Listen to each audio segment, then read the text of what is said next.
Wahyu pasal 15. Dan aku melihat suatu tanda lain di langit, besar dan ajaib. 7 malaikat dengan 7 malapetaka terakhir, karena dengan itu berakhirlah murka Allah. Dan aku melihat sesuatu bagaikan lautan kaca bercampur api, dan di tepi lautan kaca itu berdiri orang-orang yang telah mengalahkan binatang itu dan patungnya, dan bilangan namanya. Pada mereka ada kecapi Allah, dan mereka menyanyikan nyanyian Musa, hamba Allah, dan nyanyian anak domba. Bunyinya, besar dan ajaib segala pekerjaanmu, ya Tuhan, Allah yang Maha Kuasa. Adil dan benar segala jalanmu, ya Raja segala bangsa. Siapakah yang tidak takut, ya Tuhan, dan yang tidak memuliakan namamu?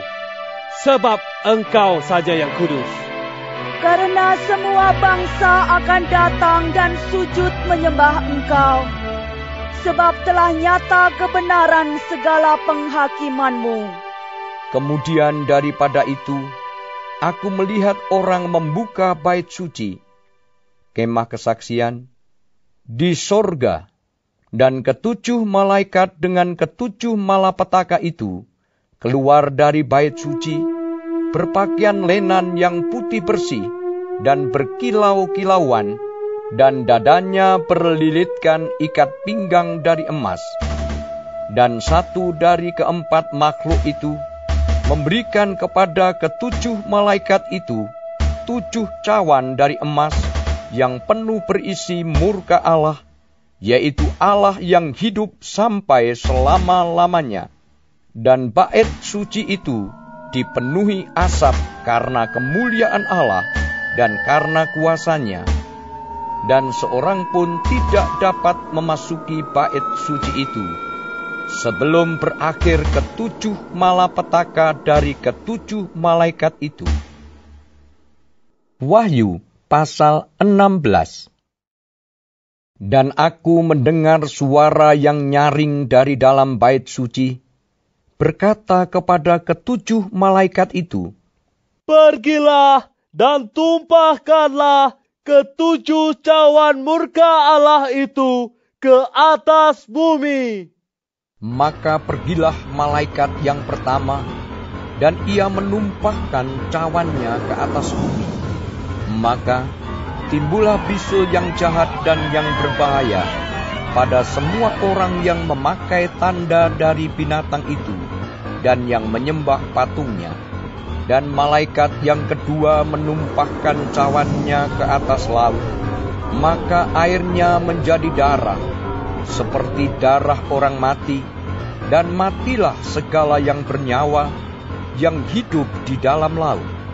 Dan malaikat yang ketiga menumpahkan cawannya atas sungai-sungai dan mata-mata air, dan semuanya menjadi darah. Dan aku mendengar malaikat yang berkuasa atas air itu berkata, Adillah Engkau yang ada dan yang sudah ada, Engkau yang kudus, yang telah menjatuhkan hukuman ini. Karena mereka telah menumpahkan darah orang-orang kudus dan para nabi, Engkau juga telah memberi mereka minum darah. Hal itu wajar bagi mereka. Dan aku mendengar mezbah itu berkata, Ya Tuhan Allah yang Maha Kuasa, benar dan adil segala penghakimanmu. Dan malaikat yang keempat menumpahkan cawannya ke atas matahari, dan kepadanya diberi kuasa untuk menghanguskan manusia dengan api, dan manusia dihanguskan oleh panas api yang dahsyat. Dan mereka menghujat nama Allah yang berkuasa atas malapetaka-malapetaka itu. Dan mereka tidak bertobat untuk memuliakan Dia. Dan malaikat yang kelima menumpahkan cawannya ke atas tahta binatang itu, dan kerajaannya menjadi gelap, dan mereka menggigit lidah mereka karena kesakitan, dan mereka menghujat Allah yang di sorga karena kesakitan dan karena bisul mereka. Tetapi mereka tidak bertobat dari perbuatan-perbuatan mereka. Dan malaikat yang keenam menumpahkan cawannya ke atas sungai yang besar, sungai Efrat, lalu keringlah airnya, supaya siaplah jalan bagi raja-raja yang datang dari sebelah timur. Dan aku melihat dari mulut naga, dan dari mulut binatang, dan dari mulut nabi palsu itu, keluar 3 roh najis yang menyerupai kata. Itulah roh-roh setan yang mengadakan perbuatan-perbuatan ajaib, dan mereka pergi mendapatkan raja-raja di seluruh dunia untuk mengumpulkan mereka guna peperangan pada hari besar, yaitu hari Allah yang Maha Kuasa. Lihatlah, aku datang seperti pencuri. Berbahagialah dia yang berjaga-jaga dan yang memperhatikan pakaiannya, supaya ia jangan berjalan dengan telanjang dan jangan kelihatan kemaluannya. Lalu ia mengumpulkan mereka di tempat yang dalam bahasa Ibrani disebut Harmagedon. Dan malaikat yang ke-7 menumpahkan cawannya ke angkasa. Dan dari dalam bait suci kedengaranlah suara yang nyaring dari tahta itu. Katanya, "Sudah terlaksana." Maka memancarlah kilat dan menderulah bunyi guru, dan terjadilah gempa bumi yang dahsyat, seperti belum pernah terjadi sejak manusia ada di atas bumi. Begitu hebatnya gempa bumi itu. Lalu terbelahlah kota besar itu menjadi 3 bagian, dan runtuhlah kota-kota bangsa-bangsa yang tidak mengenal Allah. Maka teringatlah Allah akan Babel yang besar itu, untuk memberikan kepadanya cawan yang penuh dengan anggur kegeraman murkanya. Dan semua pulau hilang lenyap, dan tidak ditemukan lagi gunung-gunung.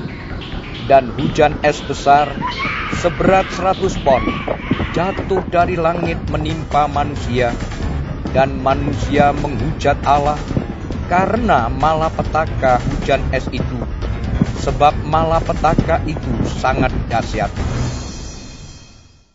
Wahyu pasal 17. Lalu datanglah seorang dari ke-7 malaikat yang membawa ke-7 cawan itu dan berkata kepadaku, "Mari ke sini, aku akan menunjukkan kepadamu putusan atas pelacur besar yang duduk di tempat yang banyak airnya. Dengan dia, raja-raja di bumi telah berbuat cabul, dan penghuni-penghuni bumi telah mabuk oleh anggur percabulannya."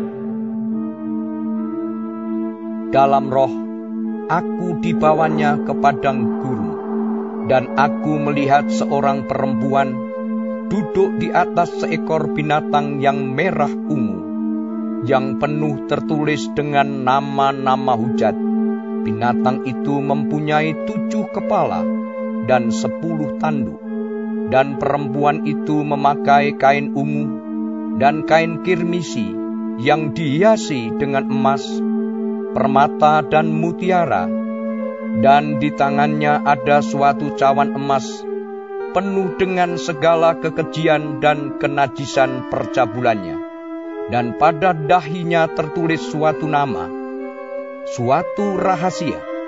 Babel besar, ibu dari wanita-wanita pelacur dan dari kekejian bumi. Dan aku melihat perempuan itu mabuk oleh darah orang-orang kudus dan darah saksi-saksi Yesus. Dan ketika aku melihatnya, aku sangat heran. Lalu kata malaikat itu kepadaku, "Mengapa engkau heran? Aku akan mengatakan kepadamu rahasia perempuan itu dan rahasia binatang yang memikulnya, binatang yang berkepala 7 dan bertanduk 10 itu. Adapun binatang yang telah kau lihat itu telah ada, namun tidak ada. Ia akan muncul dari jurang maut, dan ia menuju kepada kebinasaan.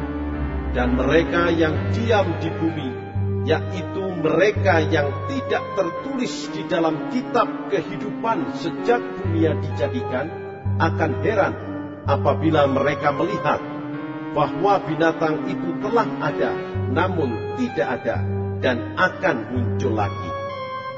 Yang penting di sini ialah akal yang mengandung hikmat. Ketujuh kepala itu adalah 7 gunung yang di atasnya perempuan itu duduk. Ketujuhnya adalah juga 7 raja. 5 di antaranya sudah jatuh, yang 1 ada, dan yang lain belum datang. Dan jika ia datang, ia akan tinggal seketika saja. Dan binatang yang pernah ada dan yang sekarang tidak ada itu, ia sendiri adalah raja ke-8. Dan namun demikian 1 dari ke-7 itu, dan ia menuju kepada kebinasaan. Dan ke-10 tanduk yang telah kau lihat itu adalah 10 raja yang belum mulai memerintah, tetapi 1 jam lamanya mereka akan menerima kuasa sebagai raja bersama-sama dengan binatang itu. Mereka seia sekata, kekuatan dan kekuasaan mereka berikan kepada binatang itu. Mereka akan berperang melawan anak domba, tetapi anak domba akan mengalahkan mereka, karena ia adalah tuan di atas segala tuan, dan raja di atas segala raja. Mereka bersama-sama dengan dia juga akan menang, yaitu mereka yang terpanggil, yang telah dipilih, dan yang setia. Lalu ia berkata kepadaku, semua air yang telah kau lihat, di mana wanita pelacur itu duduk, adalah bangsa-bangsa dan rakyat banyak dan kaum dan bahasa. Dan ke-10 tanduk yang telah kau lihat itu, serta binatang itu akan membenci pelacur itu, dan mereka akan membuat dia menjadi sunyi dan telanjang. Dan mereka akan memakan dagingnya dan membakarnya dengan api. Sebab Allah telah menerangi hati mereka untuk melakukan kehendaknya dengan seia sekata, dan untuk memberikan pemerintahan mereka kepada binatang itu, sampai segala firman Allah telah digenapi. Dan perempuan yang telah kau lihat itu adalah kota besar yang memerintah atas raja-raja di bumi.